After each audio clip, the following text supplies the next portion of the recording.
بسم اللہ الرحمن الرحیم۔ آج کا ہمارا جو ٹاپک ہے درس حدیث میں وہ ہے کہ توبہ اور استغفار کی فضیلت کیا ہے۔ جب بھی انسان سے کوئی غلطی یا خطا ہو جاتی ہے تو اس کے اوپر یہ واجب ہے کہ وہ اللہ کے حضور اپنی خطا اور اس غلطی پہ نادم ہو، پشمان ہو اور اللہ سے اس گناہ کی توبہ اور معافی طلب کرے۔ اور اسی لیے قرآن مجید میں کہا گیا ہے کہ لوگوں میں سے وہ جو کوئی برائی کر بیٹھتے ہیں یا اپنی جانوں پہ ظلم کر بیٹھتے ہیں اور پھر اس کے بعد پھر وہ اللہ کا ذکر کرتے ہیں اور اللہ سے اپنے اس گناہ کی بخشش طلب کرتے ہیں، تو اللہ کے سوا کون ہے جو ان کے اس گناہ کو بخش دے؟ اور پھر جو گناہ کو کر بیٹھے ہیں تو ان پر جان بوجھ کر اصرار بھی نہیں کرتے، یعنی جب ان سے گناہ ہو جاتا ہے تو اس کے اوپر وہ اصرار بھی نہیں کرتے، یعنی اس گناہ پہ نادم ہوتے ہیں۔ یہ نہیں کہ ضد پیڑے رہتے ہیں، جس طرح شیطان اپنی ضد پہ اڑ گیا اور مغرور ہو گیا اور اس نے اللہ تعالیٰ کے مقابلے پہ آ گیا اور اللہ تعالیٰ کو لاجک دینے لگ گیا کہ اس وجہ سے میں نے سجدہ نہیں کیا، مگر اس کے مقابلے میں حضرت آدم علیہ السلام نے اپنی غلطی کو ایڈمٹ کیا اور اللہ تعالیٰ کے حضور معافی مانگی اور کہا ربنا ظلمنا انفسنا، کہ اللہ میں نے اپنی جان پہ ظلم کیا ہے اور اگر آپ نے مجھے معاف نہیں کیا تو میں یقیناً خسارہ پانے والوں میں سے ہو جاؤں گا۔ اور اس کے بعد اللہ تعالیٰ نے حضرت آدم علیہ السلام کی توبہ کو قبول فرمایا اور اسی لیے توبہ کی بہت زیادہ فضیلت ہے۔ اور نبی کریم صلی اللہ علیہ وآلہ وسلم نے فرمایا کہ بنی اسرائیل میں ایک شخص تھا جس نے 99 قتل کیے اور اس کے دل میں خیال آیا کہ ہو سکتا ہے کوئی میری توبہ کی کوئی صورت بن جائے، تو اس نے ایک راہب کے پاس گیا اور اسے کہا کہ بتائیں میں نے یہ 99 قتل کیے ہیں، کیا میری توبہ قبول ہو سکتی ہے؟ تو اس راہب نے کہا کہ نہیں، آپ نے 99 جانوں کو لے لیا تو کس طرح اپنی توبہ قبول ہو سکتی ہے؟ تو اس بات پہ اسے غصہ آیا، اس نے کہا کہ چلو 100 کا ڈیجٹ پورا کر لیا جاتا ہے، 100 کا فگر پورا کر دیا۔ اس نے راہب کی بھی گردن اڑا دی اور پھر اس کے بعد وہ اسے ایک اور نیک شخص ملا تو اس نے پوچھا کہ کوئی ایسی صورت ہے؟ تو اس نے کہا کہ یہاں سے کچھ فاصلے پر ایک نیک لوگوں کی بستی ہے، آپ ان کے پاس جائیں اور ان سے اپنا مسئلہ بیان کریں۔ تو وہ وہاں سے نیک لوگوں کی بستی کی طرف چل پڑا، ابھی وہ راستے میں ہی تھا کہ ملک الموت آ گیا اور اس کی روح قبض ہو گئی۔ اب جب اس کی روح اس بندے کی قبض ہو گئی تو جنت اور جہنم والے فرشتے آ گئے اور وہ عذاب اور رحمت والے فرشتے جب آ گئے تو جو وہ عذاب والے فرشتے کہتے ہیں کہ ہم اس کی روح کو لے کے جائیں گے اور جو جنت والے فرشتے ہیں وہ کہتے ہیں ہم اس کی روح کو لے کے جائیں گے۔ تو اس بات پہ ان دونوں کے جب فرشتوں کے درمیان جب جھگڑے کی صورت ہونے لگ جاتی ہے کہ کون روح کو لے کر جائے گا، تو اللہ تعالیٰ نے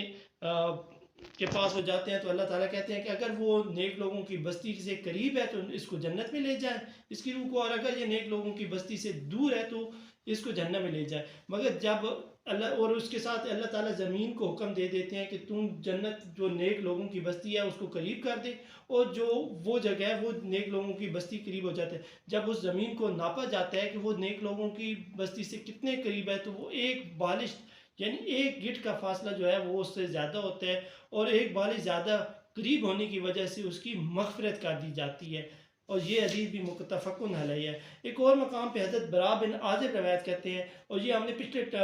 لیکچر میں بھی اس بات کو بتایا تھا کہ اللہ تعالیٰ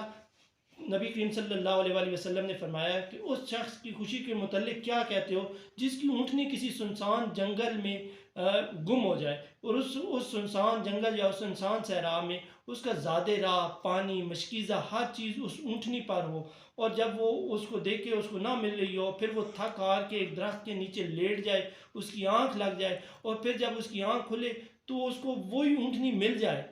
تو پھر اس کی خوشی کا کیا عالم ہو کہ اس کو ایسے مل جائے کہ وہ اس کی رسی جو ہے کسی درخت کے تنے میں اٹکی ہوئی ہو۔ تو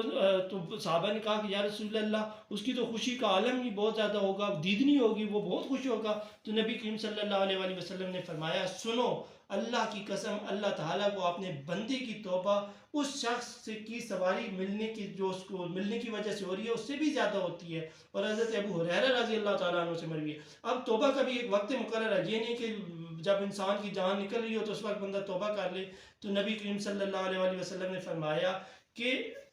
یعنی مغرب سے سورج طلوع ہونے سے پہلے، یعنی آثار قیامت میں سے ایک نشانی یہ ہے قیامت کی کہ سورج مغرب سے طلوع ہوگا، یعنی مغرب سے طلوع ہونے سے پہلے توبہ کر لے گا تو اللہ تعالیٰ اس کی توبہ قبول فرمائے گا۔ اور ایک اور مقام پہ حضرت عبداللہ ابن عمر کہتے ہیں کہ نبی کریم صلی اللہ علیہ وآلہ وسلم نے فرمایا اللہ تعالیٰ اس وقت تک بندے کی توبہ قبول فرماتا ہے جب تک روح اس کے حلق میں پہنچ کر غرغر نہیں کرتی، یعنی جب اس کی حالت نزع کا وقت ہوتا ہے تو اس وقت اس کے حلق سے غرغر کی آوازیں آتی ہیں۔ تو جب وہ وقت آ چکا ہو، یعنی اس کی موت کا وقت آ چکا ہو اور اس وقت وہ اللہ سے توبہ کرتا ہے نادم ہوتا ہے تو اس وقت کی ندامت کا کوئی فائدہ نہیں ہے. اسی وقت یہ وہی وقت تھا جب پہلا غوطہ فرعون کو آیا نا، تو وہ کہہ اٹھا کیا نا ربکم اللہ، اللہ کہنے والا وہ کیا اٹھا کہ میں رب موسیٰ اور ہارون پہ ایمان لاتا ہوں، مگر اس وقت کا ایمان اس کا قابل قبول نہیں تھا. اسی لیے ایک اور مقام پہ حضرت عبداللہ ابن مسعود روایت کرتے ہیں کہ نبی کریم صلی اللہ علیہ وسلم نے فرمایا توبہ کرنے والا اس شخص کی مانند ہے جیسے اس نے وہ گناہ کیا ہی نہ ہو. یعنی سچے دل سے نادم ہو کے آنسو بہا کے جب اللہ تعالیٰ کے حضور کوئی بندہ توبہ کرتا ہے تو اللہ تعالیٰ اس کی توبہ کو قبول فرماتے ہیں، اور گناہ پر نادم ہونا ہی اصل میں توبہ ہے. حضرت ابو سعید خدری رضی اللہ تعالیٰ عنہ سے روایت ہے کہ تاجدار کائنات صلی اللہ علیہ وآلہ وسلم نے فرمایا شیطان نے بارگاہ الہی میں کہا کہ اللہ مجھے تیری عزت و جلال کی قسم میں تیرے بندوں کو جب تک ان کی روحیں ان کے جسم میں باقی رہیں گی انہیں گمراہ کرتا رہوں گا، ان کو ورگلاتا رہوں گا. تو اللہ تعالیٰ نے شیطان کو جواب دیتے ہوئے فرمایا مجھے اپنی عزت اور جلال کی قسم جب تک وہ مجھ سے بخشش مانگتے رہیں گے، یعنی اپنے گناہوں سے توبہ مجھ سے کرتے رہیں گے، تو میں انہیں معاف کرتا رہوں گا، انہیں بخشتا رہوں گا. اور حضرت انس بن مالک کہتے ہیں کہ نبی کریم صلی اللہ علیہ وسلم نے فرمایا لوہے کی طرح دلوں کا بھی ایک زنگ ہے اور اس کی پالش استغفار ہے. اور حضرت علی کرم اللہ وجہ الکریم کے پاس جب کوئی بندہ آتا آ کے کہتا کہ حضرت علی سے کہ مجھے تنگ دستی ہے، تو آپ اسے کہتے تھے استغفار پڑھو. کوئی اگر آ کے کہتا کہ مجھ پہ فلاں مصیبت آ رہی ہے، فلاں نقصان ہو رہا ہے کاروبار میں، تو آپ ہر اس بندے کو استغفار کہتے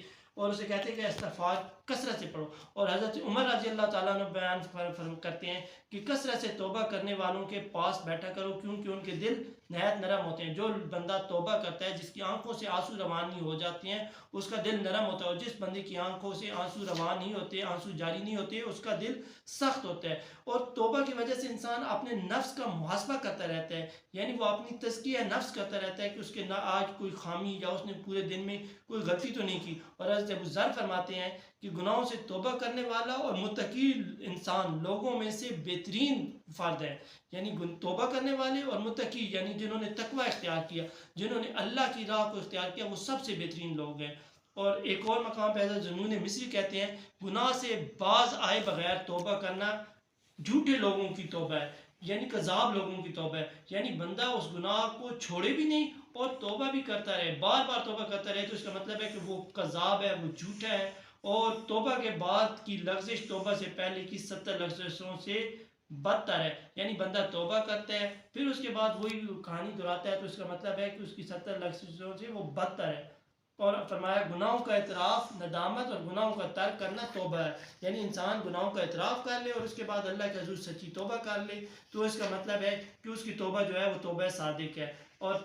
اللہ کے سوا یعنی شیخ نوری کہتے ہیں توبہ یہ ہے کہ اللہ کے سوا ہر چیز سے رجوع کر لے، یعنی اللہ کی طرف واپس لوٹ جائے اور اللہ تعالیٰ کو یہ اپنا کار ساز کے. امام کشیری رحمۃ اللہ علیہ بیان فرماتے ہیں کہ ایک شخص نے حضرت رابعہ بصری سے کہا کہ میں نے بہت سے گناہ اور جرم کیے ہیں، کیا اب میں اگر توبہ کروں تو کیا اللہ تعالیٰ مجھے معاف کر دے گا؟ تو انہوں نے فرمایا اصل معاملہ یوں نہیں، اصل بات یہ ہے کہ پہلے خدا تجھے معاف کر دے گا تو تب ہی توبہ قبول کرے گا. اور اللہ تعالیٰ کی رحمت جو ہے اس نے ہر چیز کو گھیرا ہوا ہے، اور اللہ تعالیٰ کی رحمت سے مایوس نہیں ہونا چاہیے، اس کی شکرانہ نعمت کرنا چاہیے، اور اللہ تعالیٰ کے حضور سچے دل سے توبہ کرنی چاہیے تاکہ اللہ آپ بندہ جو ہے اللہ تعالیٰ کی طرف رجوع کر سکے، اور وہ ایسا رجوع ہو کہ رجوع صادق ہو.